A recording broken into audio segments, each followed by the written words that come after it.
Welcome to clue today news. Kaleshwaram ప్రాజెక్టుపై justice PC Ghosh commission ఇచ్చిన నివేదికను నిలిపివేస్తూ తెలంగాణ హైకోర్టు ఇచ్చిన తీర్పు రేవంత్ రెడ్డికి చంపపెట్టు. ఘోష్ కమిషన్ నివేదికపై హైకోర్టు స్టే స్వాగతిస్తున్నాం. కమిషన్ పేరుతో కాళేశ్వరం ప్రాజెక్టు లక్ష్యాన్ని దెబ్బతీయాలని రేవంత్ రెడ్డి చేసిన కుట్ర హైకోర్టు తీర్పుతో పూర్తిగా విఫలమైంది. కేసీఆర్ మీద అక్కసుతో లేని అవినీతిని అంటగట్టాలని ఘోష్ కమిషన్ పేరుతో రేవంత్ రెడ్డి చేసిన ప్రయత్నం రాజకీయ కక్షతో భాగమేనని హైకోర్టు తీర్పుతో తేలిపోయింది. రాజకీయ కక్ష సాధింపు చర్యల్లో భాగంగా అధికార దుర్వినియోగం చేస్తున్న రేవంత్ రెడ్డికి ఈ తీర్పు ఒక గుణపాఠం. మీకున్న సమయంలో 2.5 సంవత్సరాలు విలువైన సమయాన్ని వృధా చేశారు. వచ్చే సంవత్సరం సూపర్ ఎల్ నినో వల్ల కరువు వస్తుందని వాతావరణ శాఖ హెచ్చరిస్తుంది. ఎప్పటికైనా రాజకీయ కుట్రలు పక్కన పెట్టి కుంగిన 2 పిల్లర్లను వెంటనే రిపేర్ చేసి రైతాంగాన్ని ఆదుకోవాలని బీఆర్ఎస్ పార్టీ పక్షాన డిమాండ్ చేస్తున్నాం. కాళేశ్వరం తెలంగాణకు ప్రాణాధారం.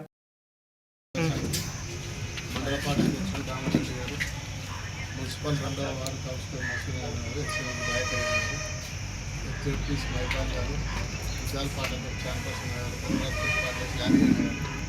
అదేవిధంగా భీములు గారు, నారాయణ గారు, మహేంద్ర గారు, సీనియర్ నాయకులు విశ్వనాథ్ గారు, వసుంధరెడ్డి గారు, నరేష్ గౌడ్ గారు, చాలామంది ఉన్నారు, వెంకటరెడ్డి గారు, కౌన్సిలర్, మీడియా మిత్రులకు, పత్రికా సోదరులందరికీ కూడా హృదయపూర్వక నమస్కారం తెలియజేసుకుంటూ, నిన్న జరిగినటువంటి హైకోర్టు తీర్పు గత 2 సంవత్సరాల నుంచి రేవంత్ రెడ్డి గారి ప్రభుత్వం రాజకీయ కక్షలో సాధింపులో భాగంగా కాళేశ్వరం మీద ఏదైతే పీసీ ఘోష్ కమిషన్ వేసిందో ఆ కమిషన్ రిపోర్టు చెల్లదని చెప్పి దాని మీద హైకోర్టు స్టే విధించింది. కాబట్టి ఇది ముఖ్యంగా రేవంత్ రెడ్డి గారికి చెప్పపెట్టలేదు, చెప్తే పడాలి. ఎందుకంటే గత 3 ఏళ్ల నుంచి ఎటు చూసినా ముఖ్యమంత్రి కానీ మంత్రులు కానీ కాళేశ్వరం అంటే అది కూలేశ్వరము, 1,00,000 కోట్ల అవినీతి జరిగింది, ఎక్కడ చూసినా ఎన్నికలకి ముందు మొదలు పెడితే ఈ మొన్నటి వరకు కూడా రోజు ప్రచారం చేసుకుంటూ తెలంగాణ ప్రజలను తప్పుదోవ పట్టించి రాజకీయ కక్ష సాధింపు చేసిన ఈ అన్నిటికీ నిదర్శనం ఈరోజు నిన్న ఈ కోర్టు ఇచ్చిన తీర్పు. ఎందుకంటే కాళేశ్వరం అంటే బ్రహ్మాండంగా 3 సంవత్సరాల లోపల అతిపెద్ద లిఫ్ట్ ఇరిగేషన్ కేసీఆర్ గారు కట్టినారు. అది కట్టిన తర్వాతనే సుమారు 20 లక్షల ఎకరాలకు సాగునీరు అందించి బ్రహ్మాండంగా ఈరోజు నెంబర్ 1గా వరి పంట ధాన్యం పండించడానికి తెలంగాణ నెంబర్ 1 అయిందంటే కాళేశ్వరం ప్రాజెక్టు.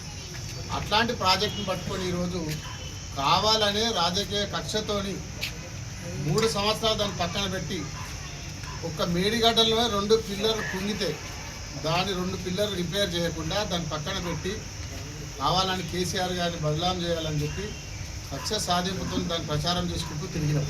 కానీ ఈరోజు హైకోర్టు తీర్పు ఏం చెప్పింది? ఈ యొక్క పీసీ ఘోష్ కమిషన్ కాదు, ఇది పీసీసీ కమిషన్, ఇది ఈ పార్టీ ఇచ్చిన కమిషన్ రిపోర్ట్ అని చెప్పి చెప్పకనే హైకోర్టు చెప్పింది.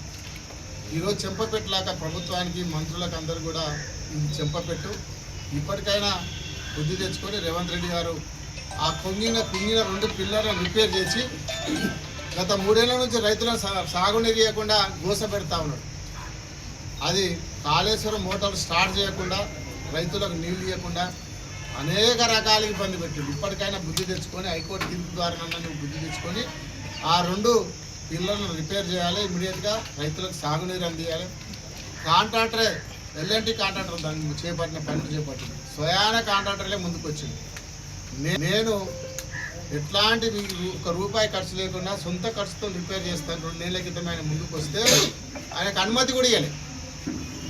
ఆ ఎల్ఎన్టీ కంపెనీకి అనుమతి ఇవ్వలేదు. సుమారు 300 నుంచి 400 కోట్లు ఖర్చు అవుతాయి.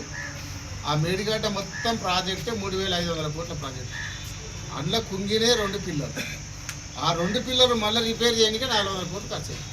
ఆ 400 కోట్లు కూడా సొంతం నేనే డబ్బులు ఖర్చు పెట్టుకొని చేస్తా అంటే ప్రభుత్వం అనుమతి ఇవ్వలేదు.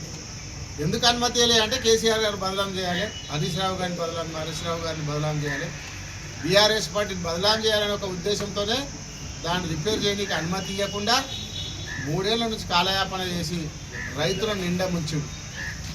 ఇప్పటికైనా మేము హెచ్చరిస్తున్నాం, ఆ 2 కుంగిపోయిన పిల్లలు రిపేర్ చేసి ఇమ్మీడియట్గా కాళేశ్వరాన్ని పునరుద్ధరణ చేసి దాన్ని బ్రహ్మాండంగా రైతులకు సాగునీరు ఇవ్వాలి. ముఖ్యంగా దీంట్లో పక్కనున్న చంద్రబాబు నాయుడు గారు నీళ్ళు ఇవ్వడానికి కూడా మాకు ఒక అనుమానం. ఎందుకంటే కుట్ర చేస్తుండు. కాళేశ్వరం అట్లా పెడితే చంద్రబాబు నాయుడు గారికి నీళ్ళు ఇవ్వచ్చు, ఆంధ్రకి నీళ్ళు ఇవ్వచ్చు అనే ఉద్దేశంతోనే గోదావరి నీళ్లను ఆంధ్రకి తల్లియడానికి భాగంగానే ఈరోజు కాళేశ్వరాన్ని పక్కన పెట్టిందని చెప్పి తెలియజేసుకుంటున్నాను. కాబట్టి ఇప్పటికైనా ఈ కోర్టు తీర్పుతో హైకోర్టు న్యాయస్థానం ఇచ్చిన కోర్టు తీర్పును గౌరవించి ఆయన ఇమ్మీడియట్గా ఆ 2 పిల్లర్లను రిపేర్ చేయాలి, కాళేశ్వరాన్ని కంప్లీట్ చేసి తప్పకుండా సాగునీరు కంప్లీట్గా రైతులకు సాగునీరు ఇవ్వాలని మేము డిమాండ్ చేస్తూ ఉన్నాం. రేవంత్ రెడ్డి గారు కానీ మాట్లాడిన మంత్రులైనా ఇప్పటికైనా బుద్ధి తెచ్చుకోవాలని చెప్పి మేము తెలియజేస్తూ ఉన్నాం. అదే కాకుండా ఇక కొడంగల్లో చూస్తుంటే ఎక్కడ చూసినా మొన్న చూసినా మనం ఇక రేవంత్ రెడ్డి గారు ఏం చెప్తా ఉన్నాడు, మొన్న ఒకసారి రైతు బంద్ వేసి ఒకసారి ఒక ఎకరం మొన్న కేసీఆర్ సభ పెడితే పోటీ సభ పెట్టింది, కావాలని ఒక పోటీ సభ పెడితే అటర్ ఫ్లాప్ అయిపోయింది. కేసీఆర్ గారి సభను 38 లక్షల మంది చూస్తే రేవంత్ రెడ్డి సభ 5-6 లక్షల మంది చూసారు, అంతకన్నా ఎక్కువ చూడలేదు. 4 లక్షల మంది రేవంత్ రెడ్డి సభ చూస్తే 38 లక్షల మంది డైరెక్ట్గా సభను 50 నిమిషాల పాటు గంట పాటు సభను వీక్షించి ప్రజలందరూ కూడా చూస్తే అంత అటర్ ఫ్లాప్ అయింది. రేవంత్ రెడ్డి గారే పరువు ఓడగొట్టుకుంది, పోటీ సభ పెట్టి ఆయన పరువు ఓడగొట్టుకుంది. అట్లా ఏం చెప్తా ఉన్నా ఒక ఎకరా కేస్తా ఉంది. మొన్న ఒక ఎకరా కేసు కేసీఆర్ గారు వస్తున్నది బడావుడి మీటింగ్ పెట్టి ఒక ఎకరా సభ పెట్టి ఒక ఎకరా రైతు బంద్ చేసినాం. మళ్ళీ నెలకు ఒక ఎకరాకు సభ పెట్టేస్తే ఎన్ని నెలలు కావాలి? 20 ఎకరాలు 30 ఎకరాలు 30 నెలలు కావాలి రైతు బంద్ రాని. ఒక్కొక్క నెలకు ఒక ఎకరా వేస్తే 30 ఎకరాలు ఉన్న రైతుకి 30 ఏళ్ళు కావాలి, 30 నెలలు కావాలి రానికి ఏడికి. ఈ ప్రభుత్వం పోతుంది వచ్చినాక. రైతు బంధు లేదు, రైతు బీమా లేదు, బోనస్ లేదు, వరి పంట బోనస్ లేదు, ఎగ్గొట్టి వ్యాసానికి వరి పంట బోనస్ ఎగ్గొట్టి, తులం బంగారం లేదు, 2500 లేదు. ఇచ్చిన గ్యారెంటీలు అన్నీ పక్కన పెట్టేసి ఈ కాళేశ్వరం ఒక్కటి ముందర పెట్టుకొని దీని ద్వారా ప్రభుత్వానికి మన కేసీఆర్ గారి ప్రభుత్వం గత ప్రభుత్వాన్ని బదలాం చేయాలనే ఉద్దేశంతోనే ఇవన్నీ పక్కన పెట్టి 6 గ్యారెంటీలు పక్కన పెట్టి దీని ముందరకు వేసుకొచ్చి మరి ఇప్పుడు ఏం చేస్తాడు? ఇక్కడ నుంచి ఇప్పుడు బుద్ధి వచ్చింది కదా, కోర్టు తీర్పు ఇచ్చింది కదా, మరి ఇప్పుడేం చెప్తారు కాళేశ్వరం గురించి? ఇప్పటికైనా బుద్ధి తెచ్చుకొని 6 గ్యారెంటీలు నువ్వు ఇచ్చిన 420 హామీలు కానీ 6 గ్యారెంటీలు అమలు చేయి, ప్రజలకు ఏదైతే ఇచ్చిన వాళ్ళని అమలు చేయమని డిమాండ్ చేస్తూ ఉన్నాం. కొడంగల్ నుంచే మేము డిమాండ్ చేస్తూ ఉన్నాం. కొడంగల్ నుంచి ఛాలెంజ్ చేసి ఇంతకు ముందు కూడా రైతులకు రుణమాఫీ కాలే, 100% రుణమాఫీ అయిన గ్రామం ఒక్కటి చూపిస్తే దేనికైనా సిద్ధం. ఒక గ్రామం చూపించండి, ఒక తాండా చూపి నేను 100% ఈ గ్రామంలో రుణమాఫీ అయింది, 100% ఈ గ్రామంలో రైతు బంధు వచ్చిందని చెప్పని చూపించండి.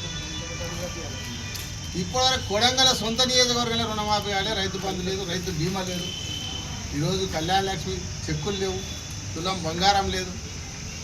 అన్ని అడ్డగోలి అబద్ధాలు చెప్పడం, బూతులు తిట్టడం, మాటలు చెప్పడం తప్ప ఒక్కటి కూడా ఇంతవరకు ముఖ్యమంత్రి అయినప్పటి నుంచి ఇప్పటిదాకా బూతులు తిట్టడం, భూములు స్కామ్ చేయడం, పొంగులేటి శ్రీనివాసరెడ్డి ఒక పక్క, అందరూ తుమ్మల ఒక పక్క, అందరు మంత్రులంతా మొత్తం దోచుకుంటారు, స్కాములు చేస్తూ ఉన్నారు, భూముల దోపిడీ చేస్తూ ఉన్నారు.